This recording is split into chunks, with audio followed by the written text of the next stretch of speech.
I knew I was done the second the room went silent. Not from a bomb going off, that would have been kinder, but from Chad Wellington's voice cutting through the air-conditioned hum like a knife to the gut.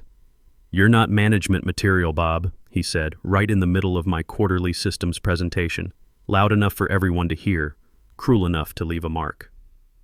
Colonel Sarah Hayes, the Department of Defense contracts manager, nearly choked on her coffee.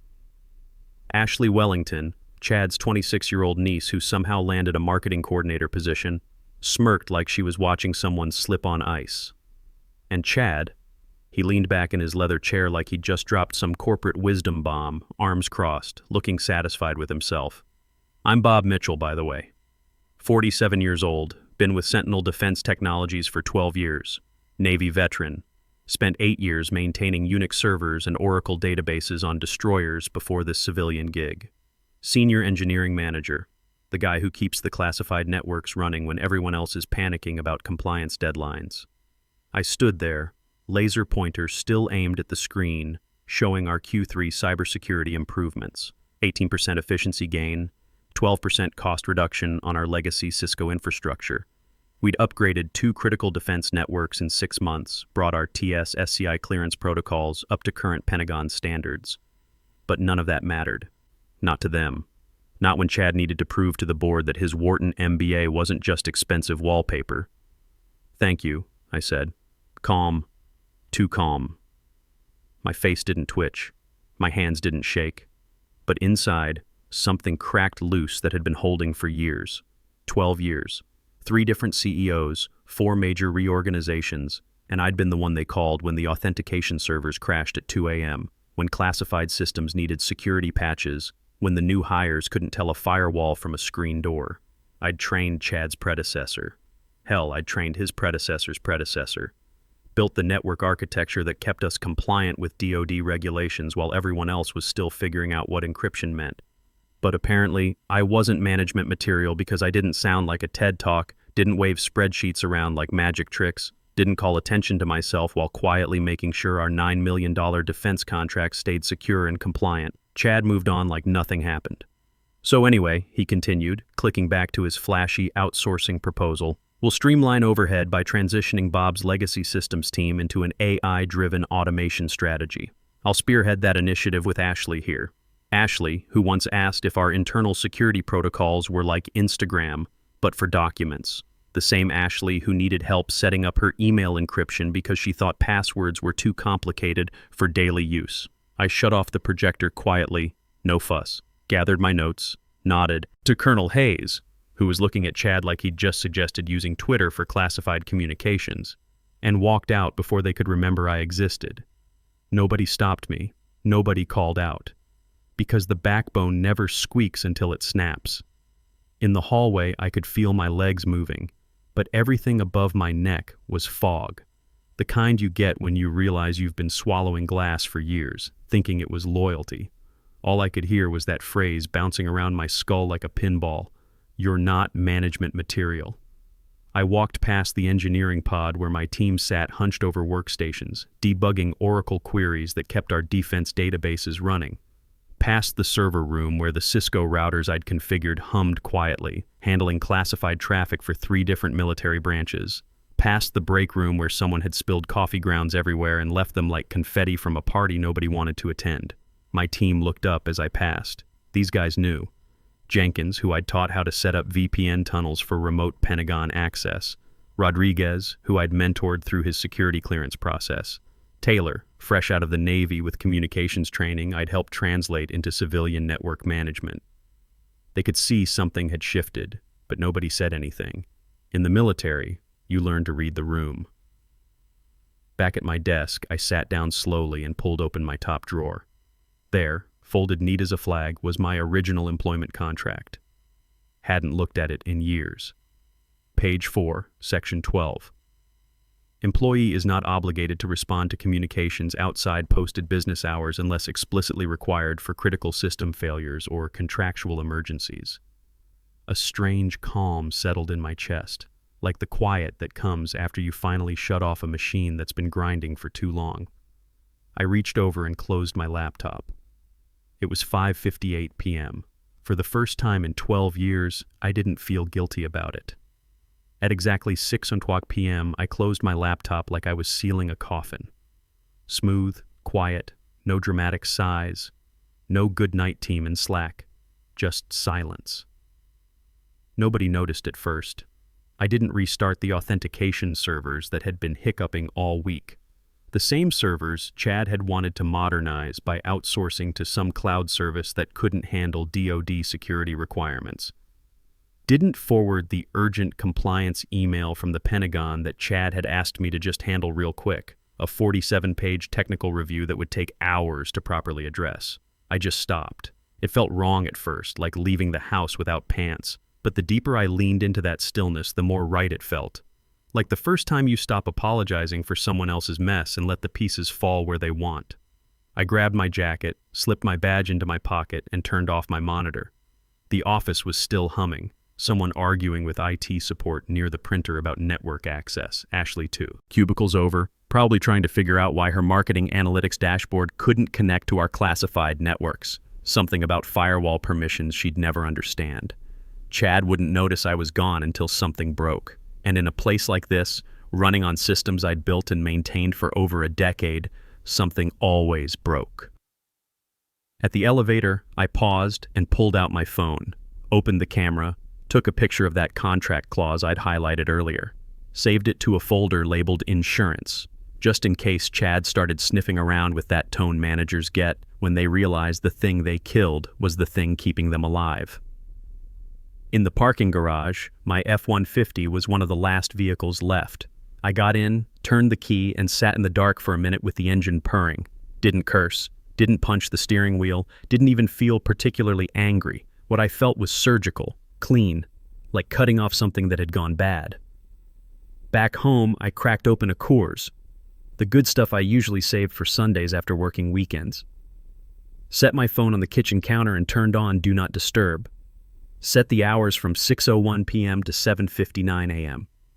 Added one exception, my ex-wife Sarah, in case our daughter Emma needed something. That was it. Everyone else could figure out their own problems. I'd spent 12 years being the safety net, the midnight fixer, the guy who made other people look good. From tonight forward, they could try duct tape and prayer. Saturday morning, I slept in, made pancakes, fixed the leaky faucet I'd been putting off for months. Around 10:30 a.m., I saw the first missed call. Chad. Then text messages I couldn't read because I'd deleted Slack from my personal phone. 3 voicemails flagged urgent. I didn't listen to them.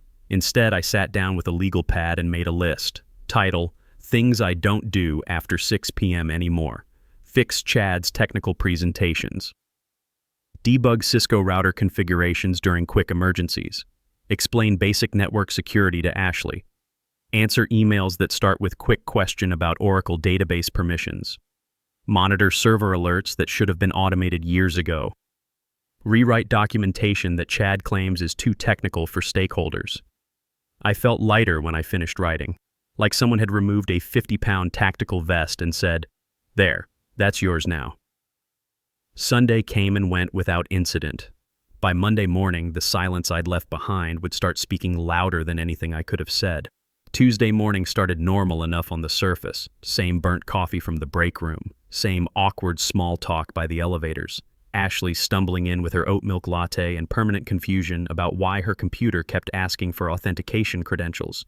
Chad strutting past with his Bluetooth earpiece and the confidence of someone who'd watched too many leadership seminars on YouTube.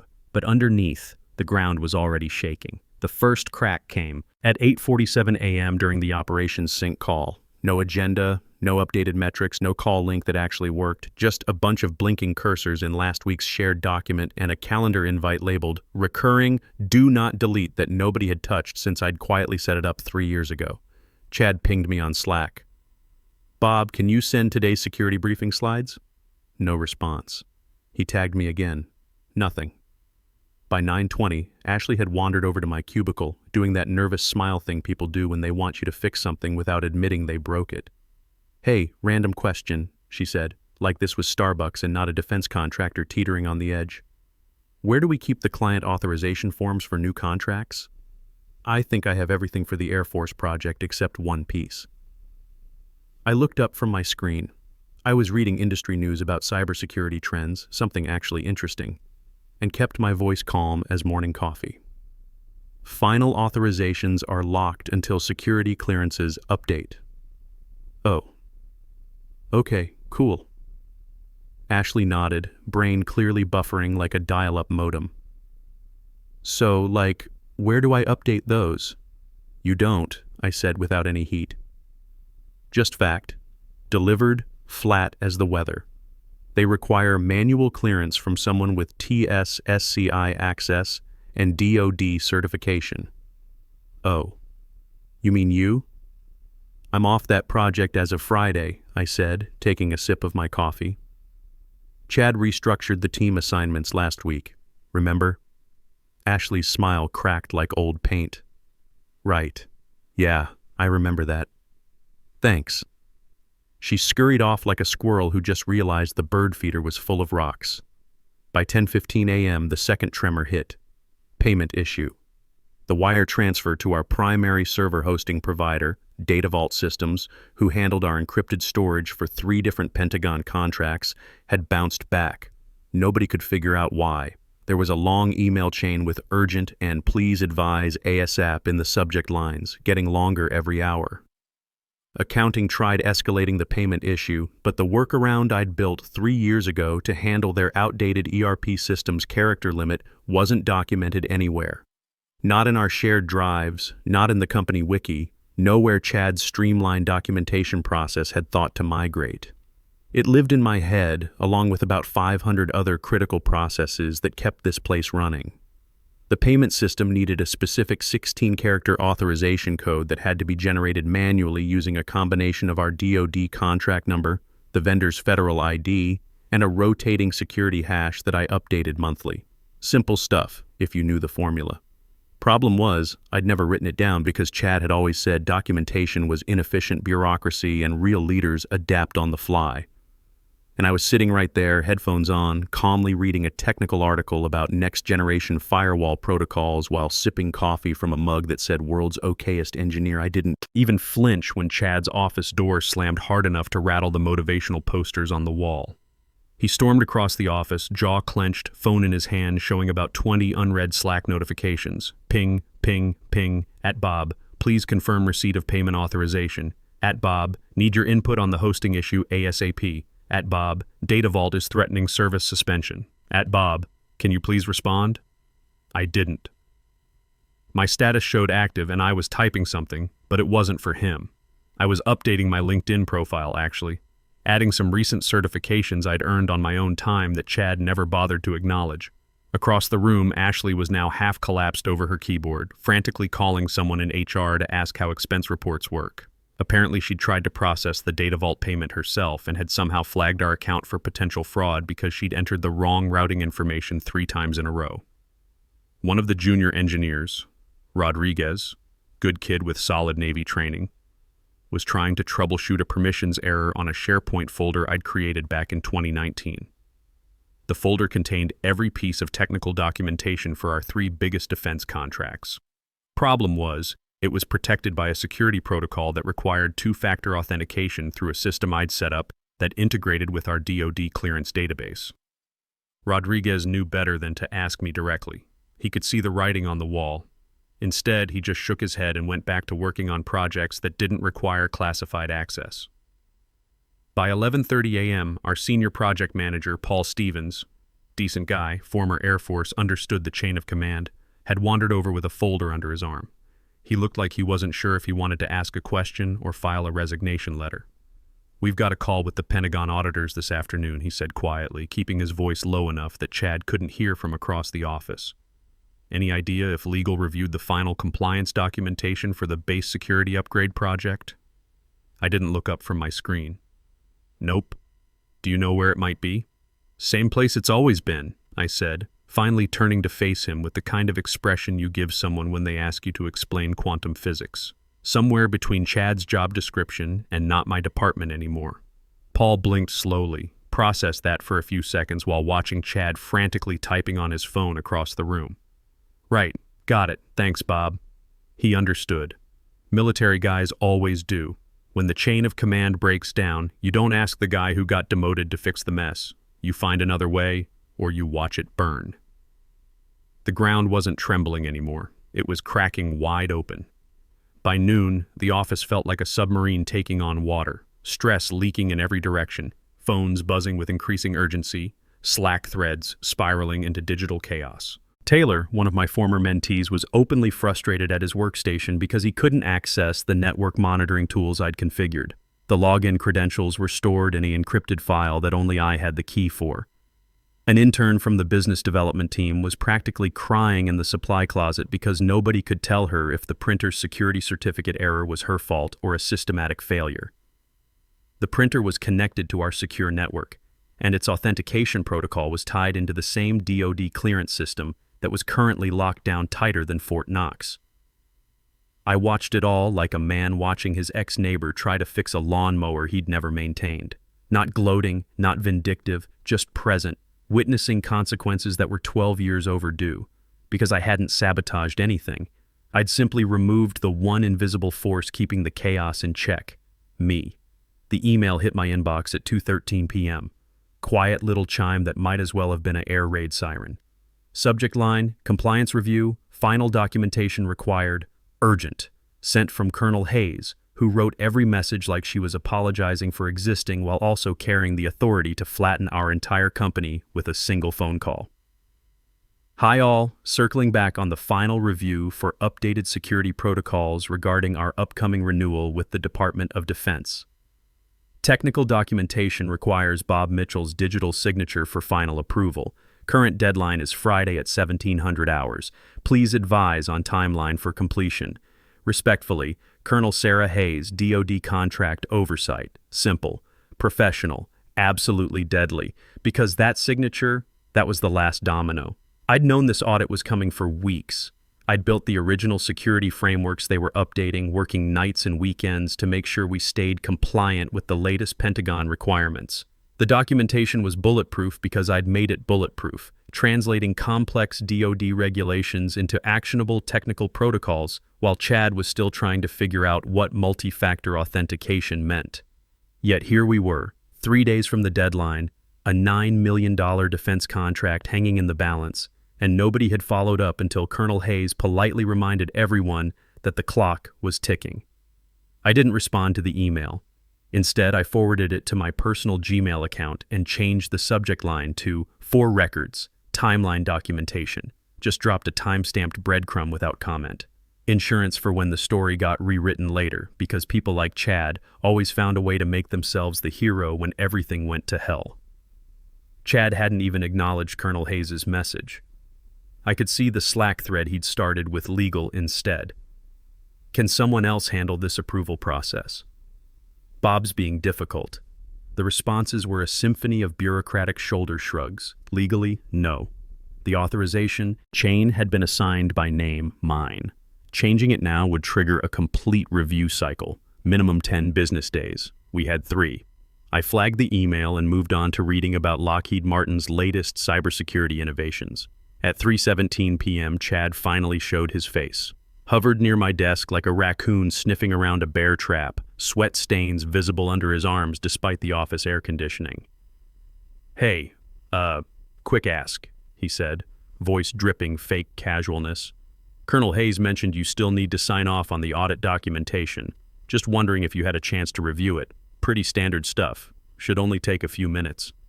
I looked up slowly, like I was processing a simple request from someone I barely knew. I'm off that workflow. Well, yeah, but you're still the authorized signatory. That's a legal requirement, not operational. Correct. He blinked twice. Okay, but if you could just give it a quick once-over, just this one time, that would really help the team. I held up my hand. Not rude, just final. My work hours end at 6 o'clock. You'll get what you get before then. Chad looked like he wanted to say something else but thought better of it. He backed away slowly, clutching his phone like it might start bleeding. I didn't watch him leave. Instead, I opened my calendar and blocked off tomorrow morning with a fake dentist appointment. Titled it Oral Health, Personal Time. Was it petty? Maybe. Was it practical? Absolutely. By 4:45 p.m., Colonel Hayes had sent another message, this time just to me. Bob, understand there are organizational changes happening. Just need confirmation on timeline for final security approval. Military appreciates clarity on deadlines. Respectfully, Colonel Hayes. I typed back one sentence.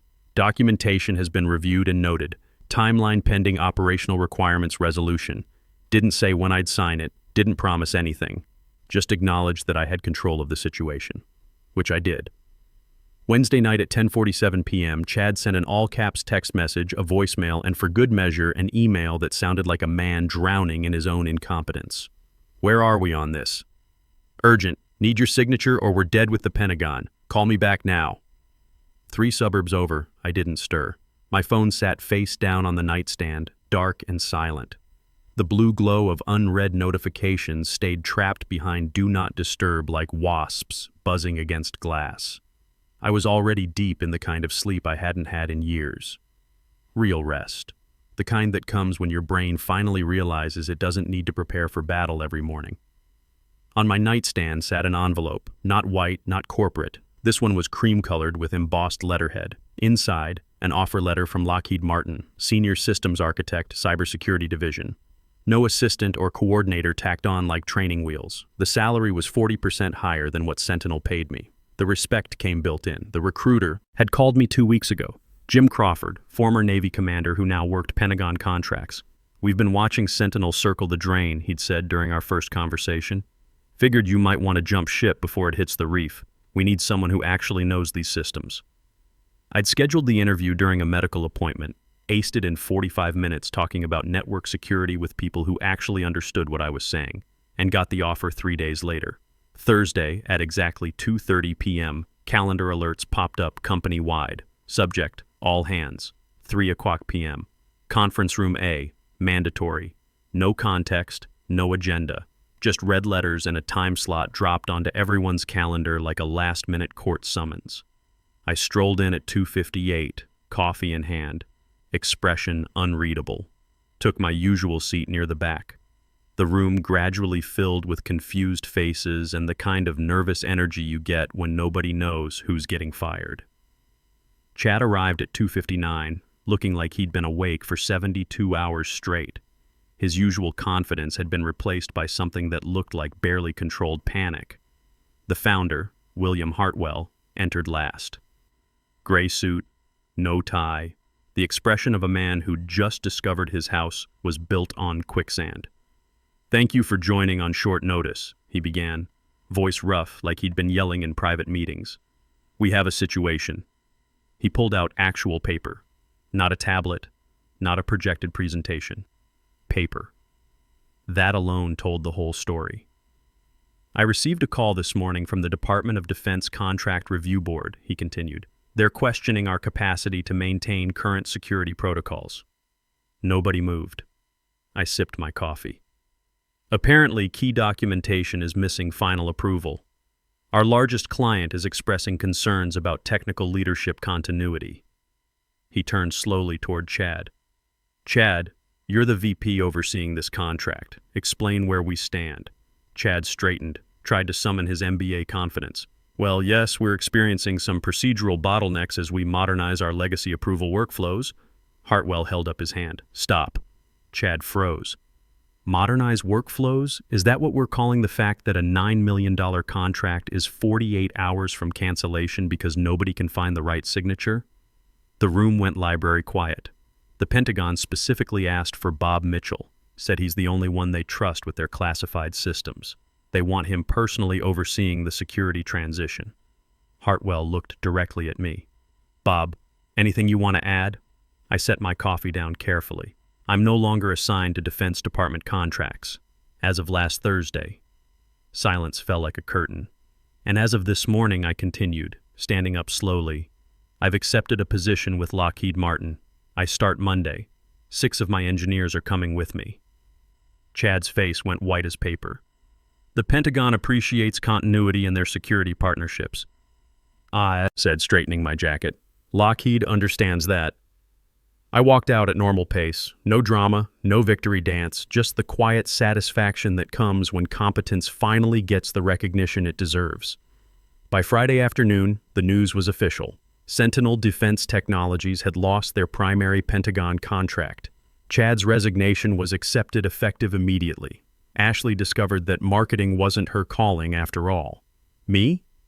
I'm sitting in my new office at Lockheed Martin, looking at a team that actually values experience over presentations. Turns out I was management material all along. I just needed people smart enough to recognize it. Sometimes the best revenge is simply proving you were right.